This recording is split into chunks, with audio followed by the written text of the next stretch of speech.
Delhi cantt road एक ऐसा रास्ता जो सन्नाटे में लिपटा है। न स्ट्रीट लाइट्स, न पैदल यात्री, बस पेड़ों की परछाइयां जो ऐसे झुकी हैं मानो रात की रखवाली कर रही हों। आधी रात के बाद हवा और ठंडी हो जाती है, सड़क अनंत लगती है। स्थानीय लोग एक आत्मा की फुसफुसाहट करते हैं, छलावा, एक मायावी साया जो उन लोगों को फंसा लेता है जो वहां से गुजरने की हिम्मत करते हैं। राजीव, एक टैक्सी ड्राइवर, एयरपोर्ट से लौट रहा था।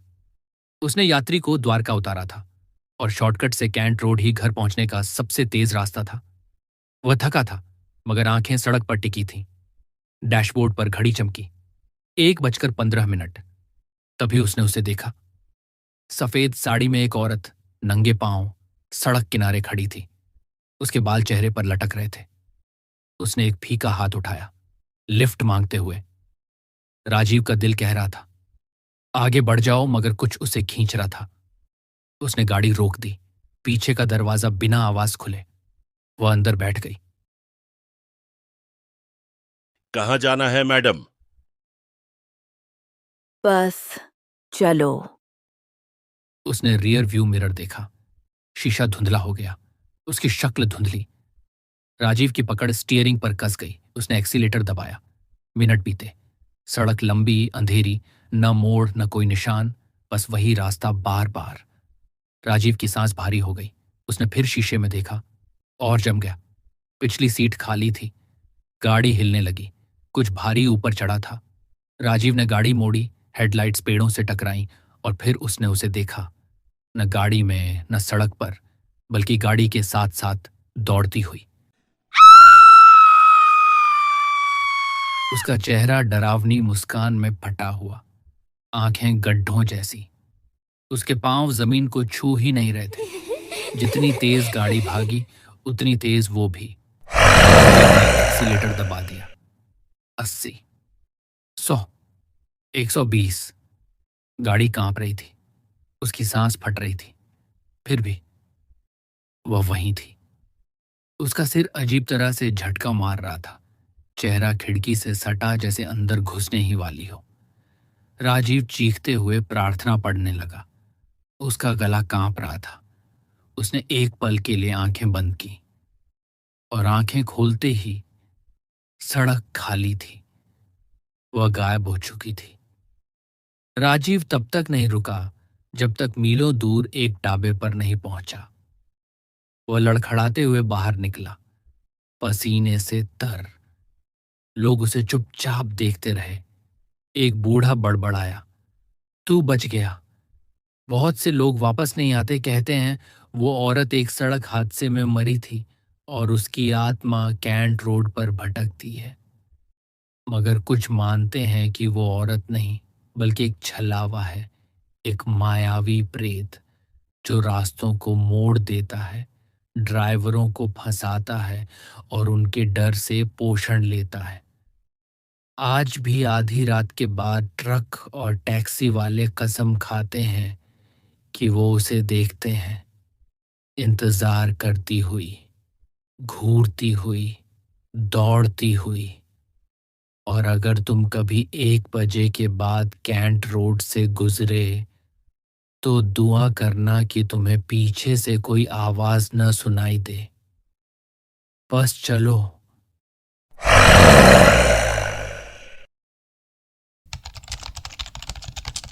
रात का अंधेरा हिमाचल प्रदेश के सूर्याखेत नाम के छोटे से गांव में गहराता जा रहा था।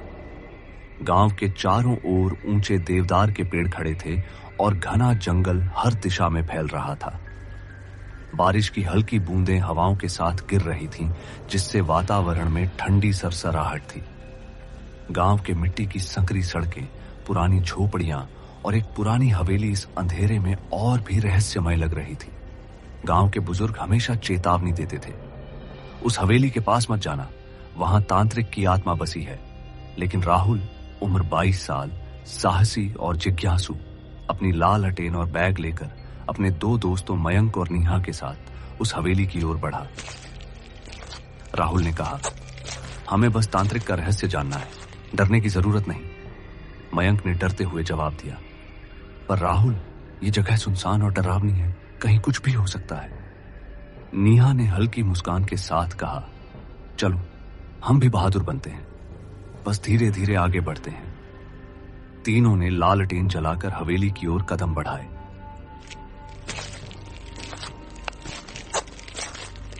बारिश की बूंदें उनके चेहरे पर गिर रही थी। हवेली के बाहर से कोई आवाज नहीं आ रही थी, सिर्फ पेड़ों की सरसराहट और उनके खुद के कदमों की आवाज थी। मुख्य द्वार आधा खुला था। हवेली की दीवारें पुरानी थीं, खिड़कियां टूटी हुई और दीवारों पर कई साल पुरानी तांत्रिक की तस्वीरें और मंत्र लिखे हुए थे। राहुल ने किताब निकाली और मंत्र पढ़ना शुरू किया। मयंक और नेहा उसके पीछे खड़े थे। जैसे ही वह मंत्र पढ़ रहा था, हवेली के एक कोने से तेज हवा चली। नेहा डर के मारे चिल्लाई, राहुल, यह आवाज कैसी है? राहुल बोला, शांत रहो, शायद हवेली की पुरानी दीवारें हैं, ध्यान लगाकर मंत्र पढ़ो। कुछ देर बाद एक धुंधली परछाई सामने प्रकट हुई। यह तांत्रिक की परछाई थी। तीनों की सांसें थम गईं। तांत्रिक ने धीरे धीरे हंसना शुरू किया। हवेली का दरवाजा अपने आप बंद हो गया। राहुल ने मंत्र पढ़ना जारी रखा। परछाई धीरे धीरे उनके चारों ओर मंडराने लगी। मयंक ने कांपते हुए कहा, हम यहां से नहीं निकल पाएंगे। नेहा ने डरते हुए थपकी दी, राहुल जल्दी करो। राहुल ने जोर से मंत्र पढ़ा। परछाई गायब हो गई। तीनों ने राहत की सांस ली, लेकिन फिर हवेली के फर्श से खड़खड़ाहटें आने लगी। तांत्रिक की असली आत्मा सामने आ गई। उसके हाथ में प्राचीन ताबीज था। राहुल ने किताब खोलकर मंत्र पढ़ना शुरू किया। परछाई फिर से हंसने लगी और हवेली में बिजली चमकने लगी। तीनों को लगा उनकी रूहें कांप रही हैं। परछाई धीरे धीरे उनके चारों ओर मंडराने लगी। मयंक ने कांपते हुए कहा, राहुल, अब तो यह बहुत तेज हो गया है, हम कैसे बचेंगे? नेहा ने हिम्मत जुटाकर कहा, राहुल जल्दी करो। राहुल ने मंत्र का अंतिम चरण पढ़ा। अचानक हवेली की दीवारें कांपने लगीं। परछाई जोरदार आवाज के साथ गायब हो गई। राहुल ने कहा, यह केवल शुरुआत है, हमें इस तांत्रिक की आत्मा को हमेशा के लिए शांत करना होगा। तीनों धीरे धीरे हवेली से बाहर निकले। बारिश अब धीरे धीरे रुक रही थी। गांव की रोशनी दूर से दिखने लगी थी। तीनों के दिल की धड़कनें अभी भी तेज थीं। राहुल ने कहा, जो आज हुआ वह हमें हमेशा याद रहेगा। किसी भी अज्ञात शक्ति के साथ मजाक नहीं करना चाहिए। मयंक ने कांपते हुए कहा, मुझे तो अभी भी लगता है कोई हमारी निगरानी कर रहा है। नेहा ने थपकी दी, राहुल के साथ हैं हम, डरने का कोई मतलब नहीं। जंगल के बीच से फिर सफेद धुंध जैसी परछाई निकलती हुई दिखाई दी। इस बार यह पहले से अधिक तेज और भयावह थी। राहुल ने ध्यान से मंत्र पढ़ना शुरू किया। परछाई चारों ओर मंडराने लगी। जंगल की धरती से ठंडी हवा उठी। पेड़ हिलने लगे। नेहा ने डरते हुए कहा, राहुल बहुत तेज हो गया, हमें अब सच में कुछ करना पड़ेगा। राहुल ने कहा, हमें पूरा मंत्र पढ़ना होगा, यही हमारी रक्षा का रास्ता है। जैसे ही अंतिम मंत्र पढ़ा गया, परछाई जोर जोर से हिलने लगी। उसकी हंसी और भी डरावनी हो गई। मयंक ने कहा, अब हमारे हाथ में नहीं है। राहुल ने अंतिम मंत्र जोर से पढ़ा। परछाई अचानक गायब हो गई। तीनों ने राहत की सांस ली, लेकिन तभी नेहा का पैर फिसल गया। वह गिर पड़ी। राहुल ने उसका हाथ पकड़ लिया। परछाई ने जोरदार आवाज के साथ जंगल में चला। पेड़ अपनी जड़ें हिलाने लगे। जमीन से धुंध उठी। तीनों के दिल की धड़कनें और तेज हो गई। मयंक ने कांपते हुए कहा, भागना चाहिए। राहुल ने कहा, अगर भागे तो ये हमें और जल्दी पकड़ लेगी, हमें पूरा मंत्र पढ़ना होगा। राहुल ने मंत्र पढ़ना जारी रखा। अंतिम चरण पूरा किया। तालाब की सतह से तेज रोशनी निकली। परछाई चीखती हुई हवा में घुल गई। जंगल में अजीब शांति फैल गई। तीनों थोड़े सुरक्षित थे। राहुल ने कहा, अब इस रहस्य को हमेशा सुरक्षित रखना होगा। नेहा ने कांपते हुए कहा, चलो गांव लौटें, मैं अब और डर नहीं सह सकती। मयंक ने सिर हिलाया। तीनों ने तय किया कि तांत्रिक की असली शक्ति का स्रोत ढूंढेंगे। तालाब के पास पहुंचे। तालाब की सतह पर वही धुंध और चमक थी। राहुल ने बताया, यह तांत्रिक की शक्ति का केंद्र हो सकता है। नेहा ने डरते हुए पूछा, क्या यह सुरक्षित है? राहुल ने गंभीर स्वर में कहा, हमें यह करना ही होगा, नहीं तो यह शक्ति फिर लौट आएगी। तीनों ने तालाब के किनारे बैठकर जड़ी बूटियां और ताबीज रखे। राहुल ने मंत्र पढ़ना शुरू किया। तालाब की सतह से लाल और काली रोशनी उठी। तांत्रिक फिर प्रकट हुआ। उसकी आंखों में आग और हाथ में ताबीज चमक रहा था। नेहा ने कांपते हुए कहा, बहुत तेज हो गया। राहुल ने अंतिम चरण पढ़ा। परछाई फिर से तेजी से उनके पास आई। मयंक और नेहा चीख पड़े। राहुल ने हिम्मत से अंतिम मंत्र पढ़ा। एक तेज झटका लगा। परछाई एक जोरदार हवा के साथ गायब हो गई। जंगल में सन्नाटा फैल गया। तीनों अब थोड़े सुरक्षित महसूस कर रहे थे। नेहा ने कहा, हम बच गए। राहुल ने मुस्कुराते हुए कहा, डर हमें कमजोर नहीं बनाता, हिम्मत दिखाना जरूरी है। मयंक ने कहा, अब मैं अकेले जंगल में नहीं जाऊंगा। तीनों ने गांव की ओर लौटने का रास्ता लिया। बारिश पूरी तरह रुक चुकी थी। राहुल ने समझाया, यह रहस्य सिर्फ हमारे बीच रहेगा, किसी को मत बताना। नेहा ने सिर हिलाया। मयंक मुस्कुराया। राहुल ने मन ही मन सोचा, यह तांत्रिक की आत्मा खत्म नहीं हुई, इसकी असली शक्ति अभी सामने आनी बाकी है। तीनों दोस्त अब गांव में एक नई जिज्ञासा और साहस के साथ लौट रहे थे। उनकी आंखों में डर के साथ साथ एक नई उम्मीद की चमक थी। बारिश बंद हो गई थी। जंगल की परछाई अब भी उनके पीछे मंडरा रही थी। रात का समय था। चांद की रोशनी बहुत हल्की थी। गांव के किनारे एक सुनसान खेत था जिसे लोग सब डर के मारे भूल भुलैया खेत कहते थे। यह नाम इसलिए पड़ा था क्योंकि वहां शाम के बाद कोई भी सीधे रास्ते से नहीं चल पाता था। सब कहते थे कि खेत में एक चुड़ैल का वास है। बुजुर्ग इसकी सच्चाई छुपा कर रखते थे, पर डर का माहौल हर किसी के दिल में बैठ चुका था। हर साल उस खेत में कई लोग गायब हो जाते थे। कई बार तो खोज बीन के बावजूद उनके कोई अता पता नहीं चलता था। लेकिन इस बार कहानी कुछ अलग थी। अमन और माया दोनों भाई बहन थे। अमन पढ़ाई में तेज था, जबकि माया बहुत मिलनसार और समझदार थी। अमन का मानना था कि चुड़ैल जैसी बातें सिर्फ पुराने किस्से हैं, पर माया की अचानक गायबगी ने उसकी सोच बदल दी थी। 3 दिन पहले माया खेत के पास खेल रही थी। अचानक कोई आवाज उसके कानों में गूंजने लगी, आओ, मेरे पास आओ। माया ने हिम्मत करके उस आवाज की ओर कदम बढ़ाया,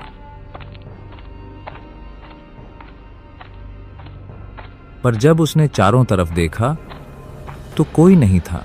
अचानक मिट्टी के नीचे से हल्की सी फुसफुसाहट उठी, आओ, यही सही रास्ता है। उसके कदम खुद ब खुद खेत की गहराई में बढ़ते गए और फिर वह गायब हो गई। अमन की चिंता का ठिकाना नहीं रहा। उसने गांव वालों से मदद मांगी, पर सब लोग डर के मारे चुप हो गए।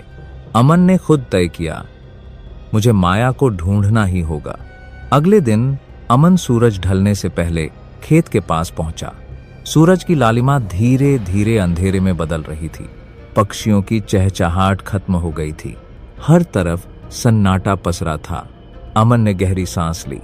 उसने धीरे धीरे खेत में कदम रखा। पौधे उसकी हर चाल के साथ सरकते जा रहे थे, जैसे खेत उसकी मौजूदगी से खफा हो रहा हो। फिर अचानक एक ठंडी हवा चली। पौधों की पत्तियां फुसफुसाने लगीं। तुम यहाँ क्यों आए हो? माया मेरी बहन है, अमन ने दिल में कहा। आसपास की फुसफुसाहटें तेज हो गईं।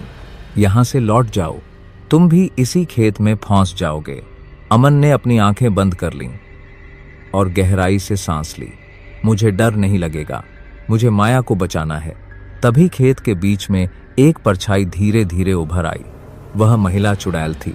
लंबे काले बाल उसके चेहरे पर लहराए जा रहे थे। आंखें लाल रंग की चमकती हुई। उसकी चाल धीमी पर डरावनी थी। तुमने मेरी नींद तोड़ दी। चुड़ैल की आवाज बहुत धीमी पर स्पष्ट गूंज रही थी। अब तुम भी इसी खेत में फंसे रहोगे। अमन के दिल की धड़कन बढ़ने लगी, पर वह अपनी बहन माया की याद में मजबूर था। उसने पूछा, तुम कौन हो? चुड़ैल ने धीरे से कहा, मैं वही चुड़ैल हूं जिसे गलत आरोप में यहां फेंक दिया गया था। मेरी पीड़ा हजारों सालों से इसी मिट्टी में गूंजती है। जो भी इसे समझेगा उसकी कहानी मेरी बन जाएगी। अमन ने अपनी आंखों में आंसू लिए। अगर मैं तुम्हारी पीड़ा समझ लूं तो क्या तुम माया को छोड़ दोगी?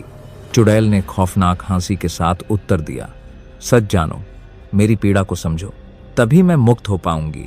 माया नहीं, यह खेत मेरी यादें हैं जो हर रात बदलते रहते हैं। अमन धीरे धीरे खेत के बीच में खड़ा हो गया। उसने खुद से पूछा, क्या मैं उसकी पीड़ा समझ पाऊंगा? अमन ने खेत की मिट्टी से खुदाई शुरू की। जैसे जैसे मिट्टी हटती गई, पुरानी यादें उजागर होने लगीं। एक पुरानी कहानी सामने आई।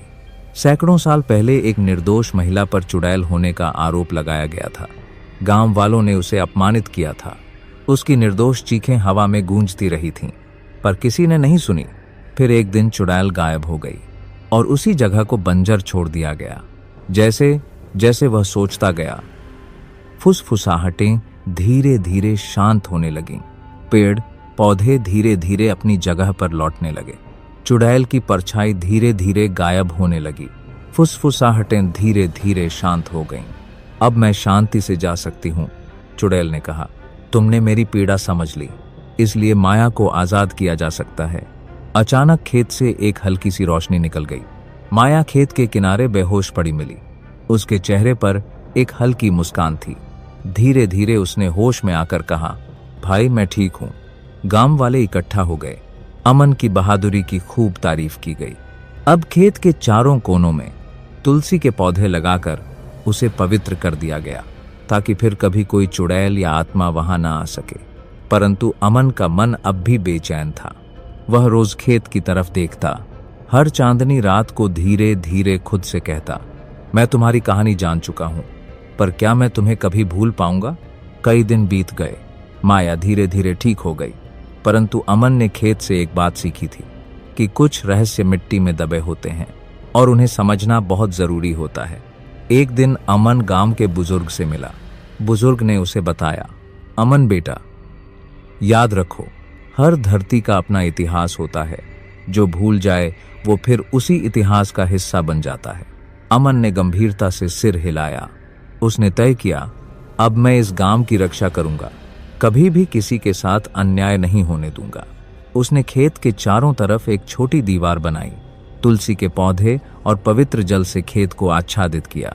हर सुबह वह वहां जाकर ध्यान करता।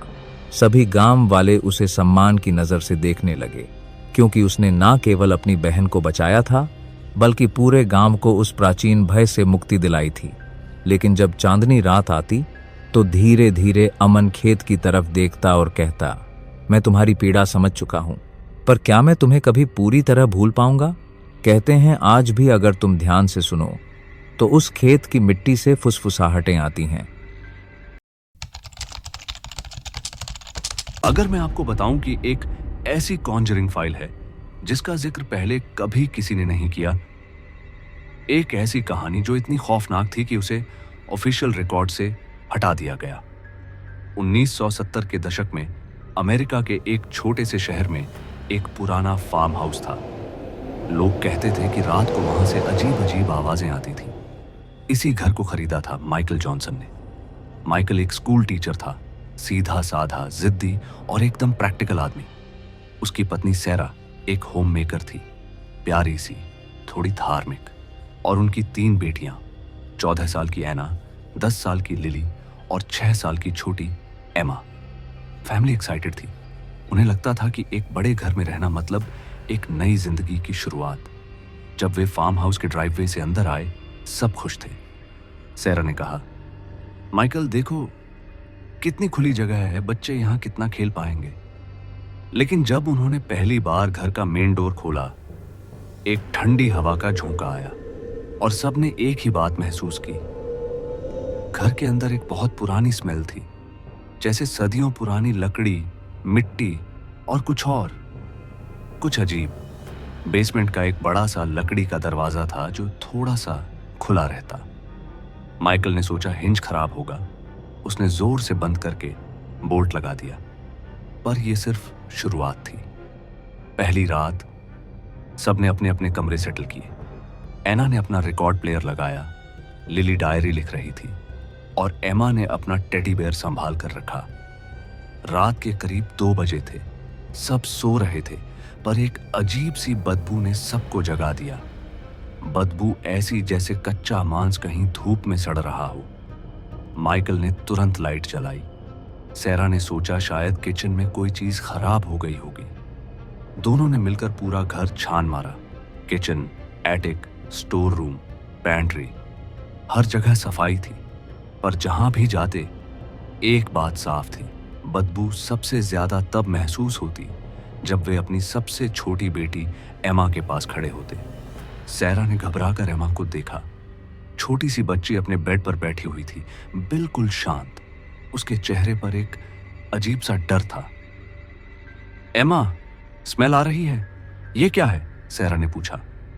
बच्ची ने बस सीधे सामने की तरफ उंगली उठाई। उसकी नजर खिड़की के पास एक खाली जगह पर टिकी थी। वो बिल्कुल मेरे साथ में खड़ी है, उसमें से आ रही है यह स्मेल। उसके कहने की देर थी, बदबू और तेज हो गई।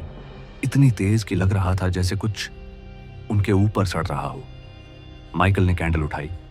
फ्लेम का कोन सीधे खिड़की के पास गया और फिर एक पल के लिए उस फ्लेम ने अपना रुख बदल दिया, जैसे कोई वहां खड़ा था और हवा खींच रहा था।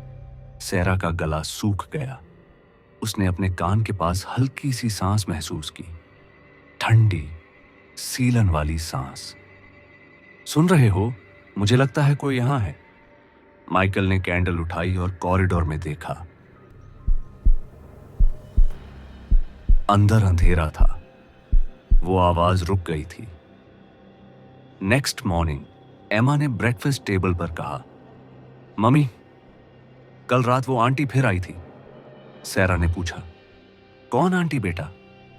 एमा ने बिना पल के झपकाए जवाब दिया, काले कपड़े वाली, मेरे रूम के कोने में खड़ी थी, बस मुझे देख रही थी।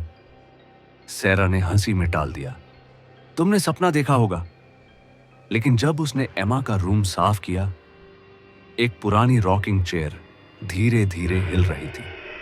खिड़की बंद थी। रूम में हवा भी नहीं चल रही थी। शाम को माइकल ने एमा को सुलाया। उसने उसके ब्लैंकेट को ठीक किया, उसके बालों पर हाथ फेरा और बोला, गुड नाइट प्रिंसेस। रूम में सिर्फ लैंप की रोशनी थी। माइकल दरवाजे तक पहुंच ही रहा था कि उसने क्रीक की आवाज सुनी। वार्डरोब का दरवाजा आधा खुला था। एमा, तुमने खुला छोड़ा था क्या? उसने पलटकर पूछा। बच्ची चुप रही। उसकी सांस लेने की आवाज स्लो और स्टेडी थी। वह सो रही थी। और फिर वार्डरोब के अंधेरे से आवाज आई, एमा की ही आवाज। पापा, आप किससे बात कर रहे हो? माइकल का खून जम गया। उसने पलटकर बेड की तरफ देखा। एमा वहां शांति से सो रही थी। उसका छोटा सा हाथ ब्लैंकेट के बाहर लटक रहा था।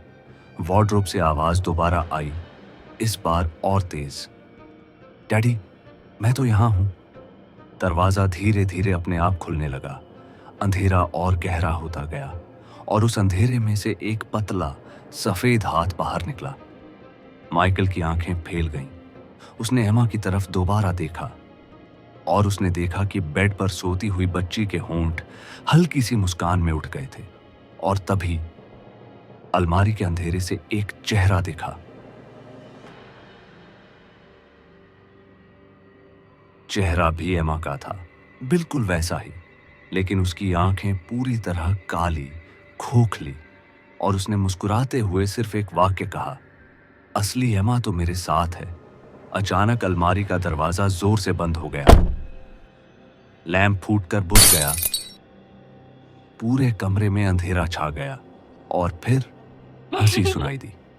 बेड पर लेटी एमा भी हंस रही थी और अलमारी के अंदर वाली एमा भी, दोनों जगह से एक साथ। माइकल पूरे अंधेरे में खड़ा था। उसके कान बस एक ही चीज सुन रहे थे, वह हंसी जो बेड पर लेटी एमा और अलमारी के अंदर से एक साथ निकल रही थी। हंसी धीरे धीरे तेज होने लगी, जैसे दोनों आवाजें एक दूसरे को एको कर रही हों।